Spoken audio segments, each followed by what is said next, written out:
আসসালামু আলাইকুম, সবাই কেমন আছেন? দেখেন, আমার আইসি বোর্ডের যখনই ঝাঁকি লাগে তখনই কিন্তু আইসি বোর্ডের আইসির ঠ্যাংগুলো ঘন ঘন ভেঙে যায়।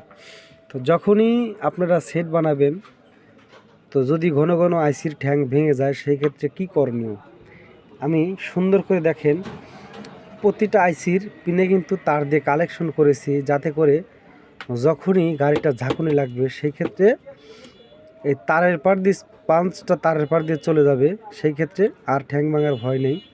আর এখানে আমি ঝালাই দিয়ে কিন্তু সুন্দর করে দেখেন ব্লু স্টিক আঠা দিয়ে দিয়েছি। এখানে আশা করি ঝালাইটার ছুটার কোনোই চান্স নেই। তো যখন আপনারা দেখবেন যে কোনো অ্যাম্প্লিফায়ার বানানোর পরে ঝাঁকি লেগে আইসির ঠ্যাংটা ভেঙে যায়, সেই ক্ষেত্রে ঠিক আইসির পিনগুলো এরকম তার দিয়ে টানা দিবে। আশা করি